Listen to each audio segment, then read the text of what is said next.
my name is Vivek Sankaran. I direct the Child Advocacy Law Clinic at the University of Michigan Law School. And I wanted to take this opportunity to welcome everyone to the first, what we hope will be annual Reunification Day celebration here in Washtenaw County. I want to just take a minute to explain sort of why we're here and what the purpose of this event is. The purpose of what brings us together here today is just to spend a moment to celebrate the successful reunification of families in the foster care system, and to honor both the families and the professionals that have played a role in working so hard to make that happen. This event is one of many taking place across the country as part of the American Bar Association's National Reunification Month. But it's the only event of this nature taking place in the state of Michigan. And so I'm really proud that we as a community decided that this is something that we believe in, that we really want to celebrate, and have come together in such a short period of time to pull this off. Just a couple of quick facts, just to sort of give those of you who may not know much about the foster care system, just a sense of what this is about. Across the country, there are about 400,000 children in foster care. Here in Michigan, there are about 13,000 kids in care. Here in Washtenaw County, we have roughly 200 children sort of at any given time in foster care. And the primary responsibility of all of us professionals working within the system is to work towards safe reunification of kids in foster care. Roughly 50% of all kids in foster care go home, and that's through the hard work of the families involved, the work of the professionals who are sort of tasked with guiding those families. And what we want to do today is just spend a minute just thinking about what that means and how important that is for the kids that we work with and the parents that we work with as well. I want to take a quick minute. You know, there's these nice T-shirts that list who our sponsors are today, and so I'm not going to go through them individually, but you all can sort of take a look. But it really is a group effort in pulling this off. About 3 weeks ago, I think, we at a meeting came up with the idea of wanting to have this event here. And I was just amazed as to how quickly, no one asked, you know, can we do this in 3 weeks? It was more, what can I do and how quickly can we get it done? And in addition to the sponsors that are listed there, I wanted to just point out two people in particular who made this happen. One is Debbie Shaw, who works with the court, who is not here today, who just ran with it and really helped guide things. And the other was Linda Edwards Brown, who this would not have happened without Linda. So when we had this idea, Linda in particular was just, tell me what to do and we'll get it done. And we were amazed every day as to how much more was happening. Just, you know, Linda would give us the email updates, and it was just, it was amazing to see how much we were able to pull off. What we're going to do today is we have a couple of speakers who are just going to reflect for us about reunification from their different perspectives. And then we have three families that we're here to honor who have also offered to say a few words about their experiences with the foster care system, the challenges they faced, and then we have a small token of appreciation that we'd like to share with each of those families. So our first speaker that I'd like to introduce is Justice Bridget McCormack, who has been on the Supreme Court since 2013. Prior to her election on the court, she was a faculty member at the University of Michigan Law School, where she was the dean of the clinical program, as also a clinical professor who taught and started a number of clinics at the law school, including our Innocence Clinic, our Pediatric Advocacy Clinic, our Domestic Violence Clinic. I've promised each of these presenters I will not go on and on with their biographies because they are extensive. I will note, though, that Justice McCormack did write a really sort of foundational opinion just in 2014, about a year ago, in child welfare that really reaffirmed the importance of reunification, of really working with families. And so we all in the child welfare community, I think, appreciate the leadership she's shown in such a short period of time on child welfare issues. So with that, thank you.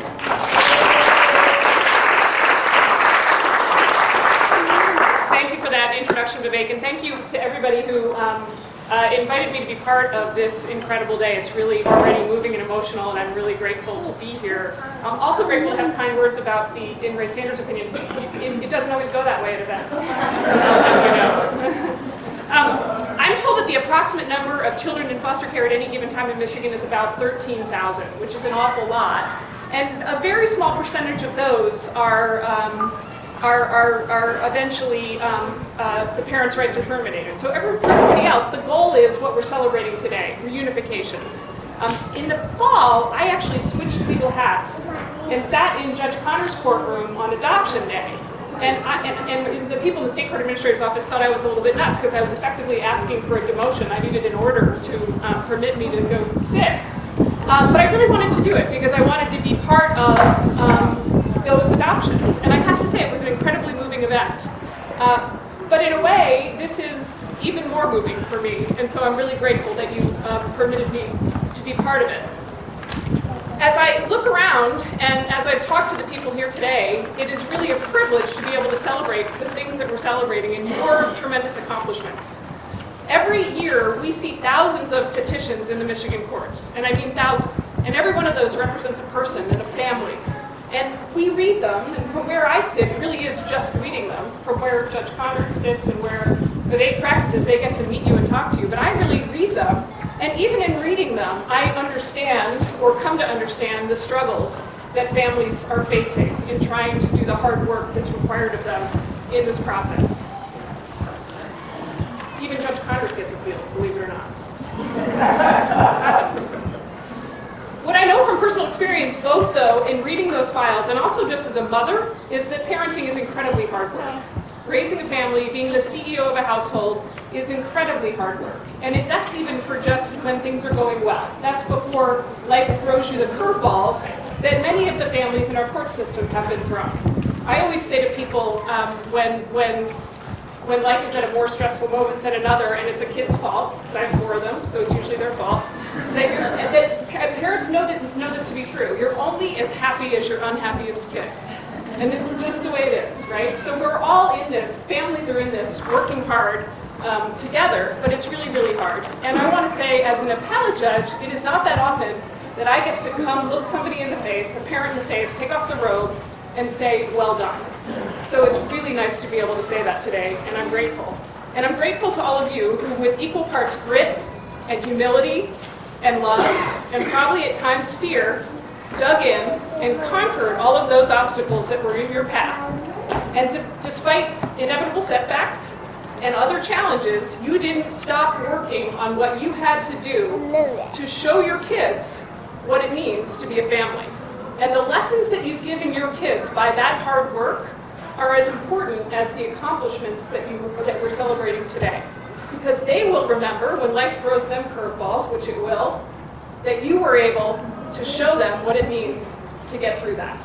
So for that, you've given them a bigger gift than anybody else could ever give them. And I want to say again, thank you for letting me be part of this. Thank you to the sponsors for stepping up and making such a nice event. And thank you to these incredible leaders we have in Washtenaw County for starting this here. We're hoping next year to take this statewide, right?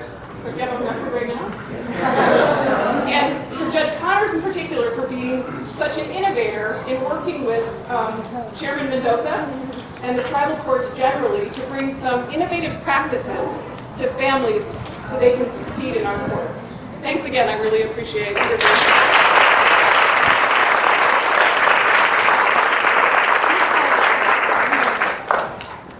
So our next speaker is Chairman Homer Mandoka, who's going to share with us a different perspective coming from that of the Indian tribes. I've done a lot of work over the past couple of years working with different tribes across the state. And each time I come away with just an added sort of level of respect for the importance of culture and family in all of our lives.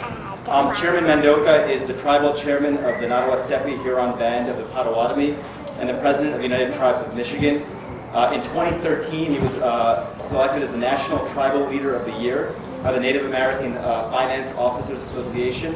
And Chairman Mandoka also played a really instrumental role in getting enacted in Michigan, the Michigan Indian Family Preservation Act, which really reaffirmed the importance of connections to families involving Indian children within our foster care system. So please join me in welcoming Chairman Mandoka.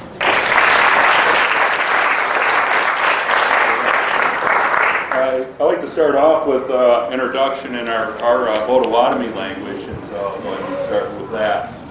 Bonjour. Bonjour means hello, greetings, good afternoon, however you might take that.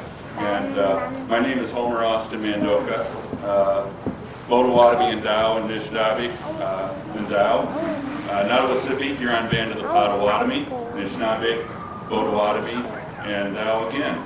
That explains my name, where I come from, and I'm a member with the tribe with the Nottawassipi, Huron-Band of the Potawatomi in our languages.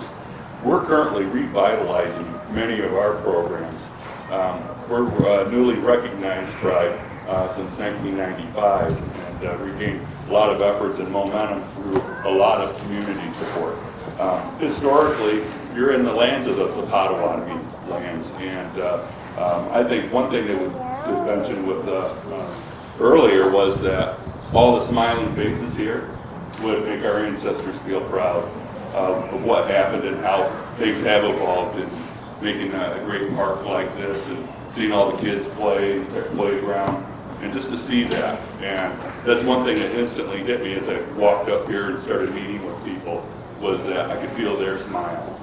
And being part of all of the efforts with the tribes growing in the state of Michigan and developing with the Tribal Courts program. When I started in Tribal Council in 2002, we did not have a court system. We constantly had struggles, and we didn't know how to properly take care of and address family situations and social needs. That had to change. Myself as a former police officer, when I had responded to situations like that, I could utilize the court system and help out with those programs and meeting with the probation officers and trying to make sure that when people were in the middle of the fog, that they could see daylight on the other side, because it truly is there. The fog will go away. It's the temptation when you're inside the fog. What are you going to do? Many times when people feel lost, you'll make wrong decisions. We've all suffered those consequences, and we've all been part of that. I've been part of that when I was growing up. What I always had thought about is this way, is I want to make sure that in our grandfather teachings is that we leave this earth better than what we came in it with. And that's our primary motive. And that's what drives us in our passion. So as the kids are growing up, you know, you're watching them play and enjoy. That's a great playground to be part of. But you want to leave Earth in a better place for them. And that's what drives us in our culture. So, and we want to acknowledge that with all the relationships that have given us opportunities, we were able to develop a court system. We have probation officers that help out our youth when they're in the middle of that fog, because they're there. We just have to be able to have the means and give them the tools to see through that. The challenge is you can't ever forget it's about a relationship. You can talk about strategic plans, you can talk about models and all different kinds of forecast systems, but it's still always about the relationship. It's that eye-to-eye contact, it's that handshake that are going to be ever so more important for the kids as they're growing up. They will remember that. I know when I was little, I remembered that. I remembered, and it started out beneficial for me was, in my community, we had a what we called a sap wagon. Every spring, the trees would start giving down sap. Well, you see a community group going through, and they're tapping the trees and putting the pails out and everything. You know, just to be invited to do something like that, I thought, hey, this is pretty cool. But I didn't realize what it would burn inside of me, great passion, was community support. It's about community. The club was there doing that for the community to help out and provide active efforts back to the community with the kids and summer ball programs or youth park programs. Those are great opportunities, but we have to be committed and recognize when you're in the fog, what are you going to do? You have to figure out what that temptation is and figure out the way you're going to see yourself through it so you don't make the wrong decisions. And then you learn from them. That's very important in our ancestral teachings. And I shared that earlier, but I want to say it's great to be part of an event like today. It's about family reunification. I'd like to ask my daughter, Haley, to please come up. One of our important aspects is when we're asked to do something like this, considering the event that is going on, the historical marker that today is that the females in our tribes are gift bearers. And, you know, that makes sense, and, you know, but we also ask our females, when we have a gift that needs to be presented, we ask all of our females to be part of that. I'd like to ask my daughter, Haley, to present a tribal flag to Honorable Tim Connors for all of his support and passion to make so many of these realities true. Because without that relationship that he had for the tribes and wanting to see us get better, you know, and evolve, you know, that was an important aspect. And so our presentation is our tribal flag from the Nottawasapi here on behalf of the Potawatomi. And Your Honor, I also offer our SEMA. And congratulations for that.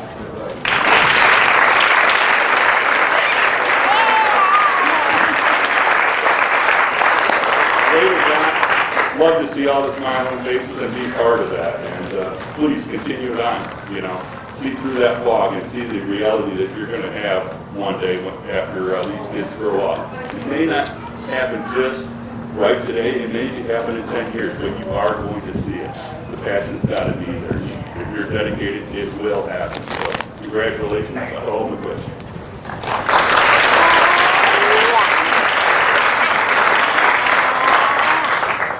Next, I'd like to introduce Judge Connors, who's offered to say a few words as well.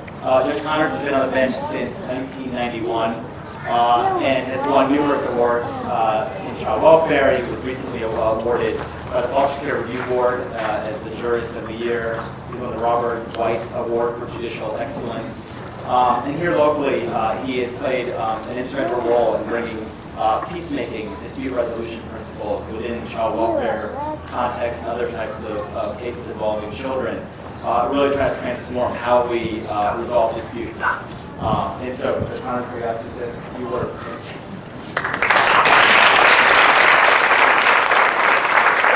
On behalf of the Washtenaw County Trial Court, I want to, in honoring our families, thank all of you for coming. One of the things that we've learned, I want to again thank Justice McCormack. She is our native daughter. We don't have to say welcome home because she's never left us. And I am so glad and honored Chairman Mandoka has really blessed us with that gift from the tribe. It will be coming in our courtroom. And Justice McCormack, I will with you on occasion. Again, good way. One of the things that we have in our trial court is we have really reduced what Chairman Mandoka was, why are we here? What's our purpose? We've reduced it for us as our responsibility as part of the work to 6 words. Safe children, strong families, supportive communities. And so we are always looking at what are we doing and does it further one or more of those. And if it doesn't, we don't want to do it, and if it does, we're on the right path.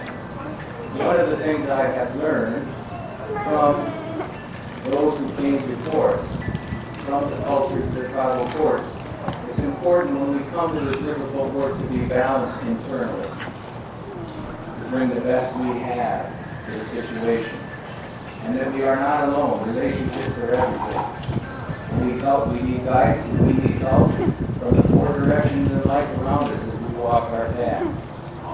Our trial court in Washtenaw County, our juvenile trial court, is fortunate because we have someone who gives us those 4 directions all the time. She walks in front of us and leads us. She has our back. She is our right hand. She is our left hand. It would be absolutely inappropriate for me to thank you all on behalf of the Juvenile Trial Court. This person in Edward Brown is our trial court.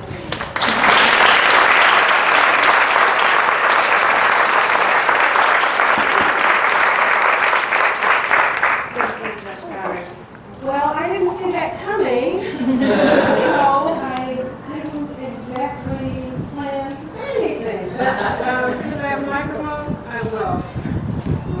As a juvenile court, whether it is on the child welfare end or it is on the juvenile delinquency end, we are all about the children. And any and everything that we can do to support and better the lives of children, we will do that. As illustrated by all of the juvenile court staff who are in this vicinity. And I'm really happy to see that my boss, Dan Meyer, just stepped into the room. But if everyone who works for the trial court could just raise your hand. And these are the people who do the work. These are the people without whom my mission, the judge's vision, would not be possible. So thank you all for being here to celebrate these wonderful families who have worked so hard to bring their families back together. That's what today is about. It's about those families who we will honor in just a minute. Thank you.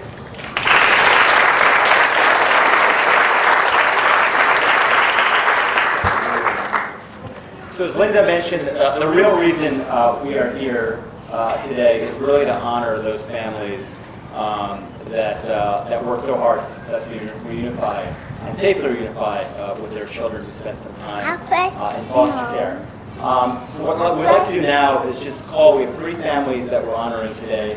How did we select those families? It was really nominations from advocates, many of whom are here today. From caseworkers, from lawyers, from other court staff who had worked with these families and really could attest how hard families work in order to get back together. And what we do is ask the families to come up, say a few words if they'd like to, and then we'll have our group of illustrious leaders here who are going to present the families with a gift basket. So the first family that I'd like to call up is Mr. Smith, who's there with the clowns.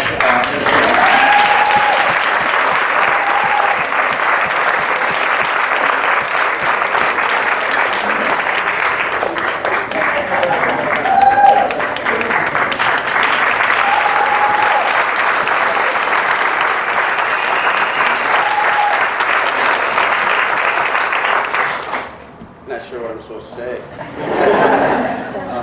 Well, thanks for putting this on, and it's an honor to be recognized as a success. For once in my life, I went down a pretty dark, deep, lonely path for a long time. Made a lot of bad decisions. I was very selfish in a lot of ways. As a result, my kids were taken away from me for a period of time, and it took a lot of surrender to my addiction and the willingness to do something different with my life. And once I gave that a try, I was ready to be reunified with my kids. It's been a pretty difficult process. It's been a very good process. It's a struggle daily to do this. As a single dad with 3 kids, but I have a lot of help in all kinds of areas in my life. One of the biggest helps that I found for me was a 12-step program that I got involved in very deeply. And I know today that if I don't put my recovery first, that I'm left without a job, I'm left without my kids, I'm left without family and friends, and the support that I need today to keep moving on. So, it is an honor to be standing up here and just keep plugging along day at a time. Life is good today. I have morals and values, and life has meaning. So, thank you. Amen.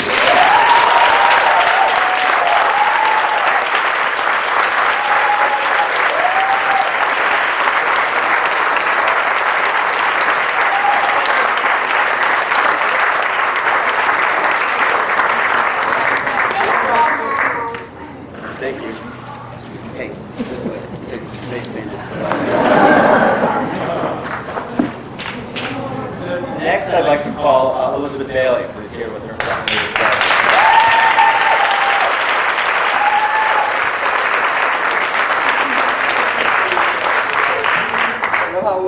do with the mic. This is an awesome day for me and my family. My kids are fish fried and I want to come out with you seeing this day and being a part of it. It feels good to me as a mother. And like the other gentleman said, I had struggled throughout my life.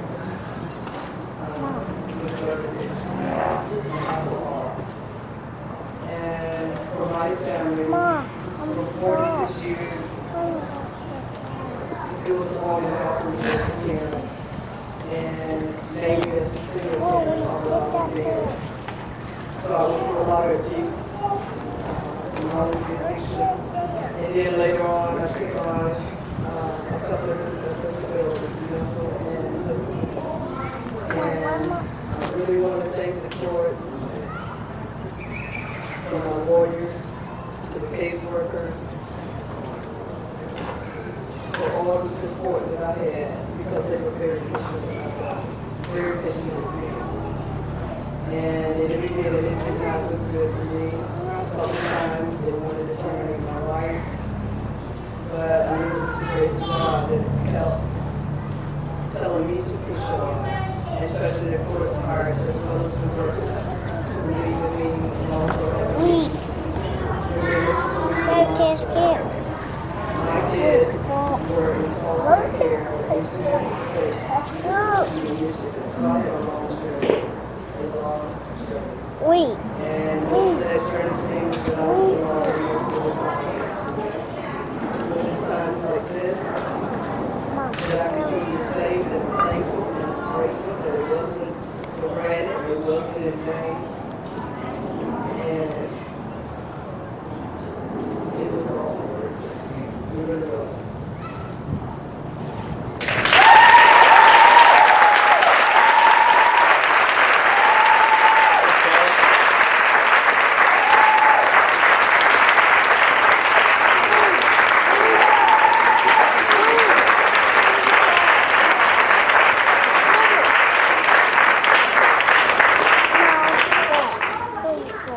Finally, I'd like to invite Ms. Rosalind Rags up here.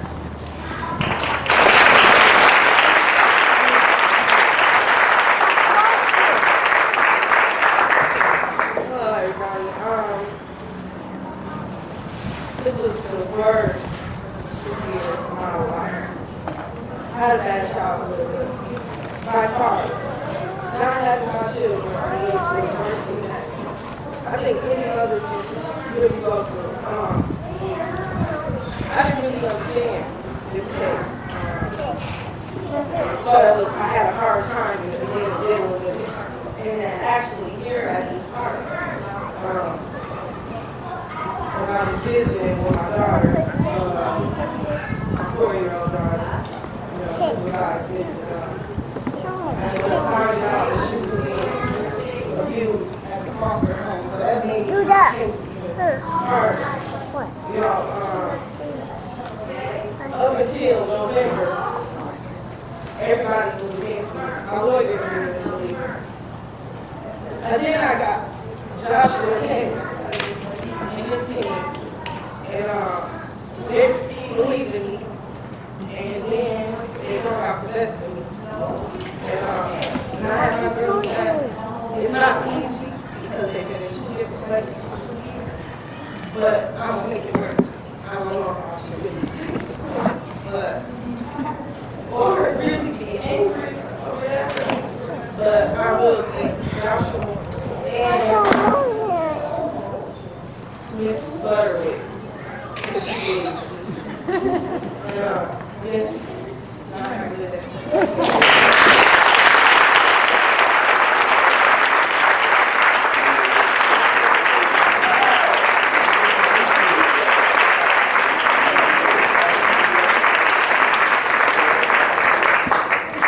We are very fortunate to have a guest today, and I could not let this opportunity pass. We're very lucky in this county to have such a courageous, fine, courageous. He approaches his work with compassion and understanding.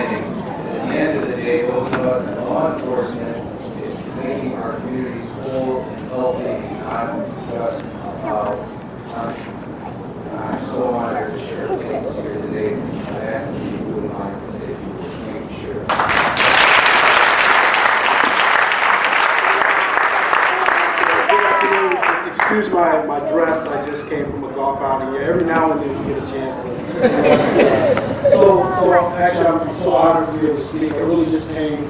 I was very confident and I talked to Linda and she asked me to come. And I'm really honored because this is a great thing. Oftentimes, when we see and hear about the negative things, we only see and hear about when we haven't met each other and our own expectations about life and what we do, and honor each family, we bring everybody together. We really send the message, because this is the message, that we are our own people. That we are all equally responsible for the conditions of our communities and our neighborhoods. And from a law enforcement perspective, we know one thing. We cannot make communities safe and better through enforcement. It's got to be through healing. It's got to be through support.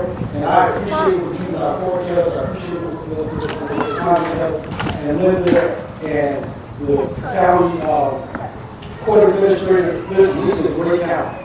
This is a wonderful county to live and work.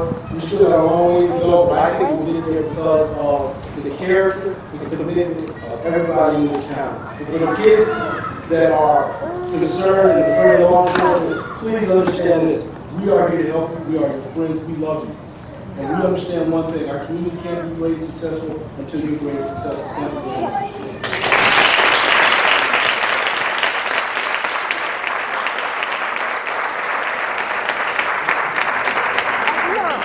Thank you all for coming.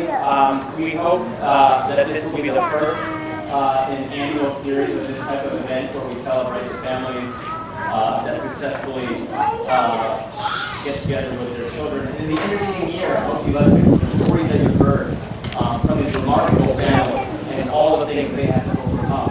Really help us guide our work as we work towards improving our juvenile court system. Thank you all for coming. We'll see you all soon.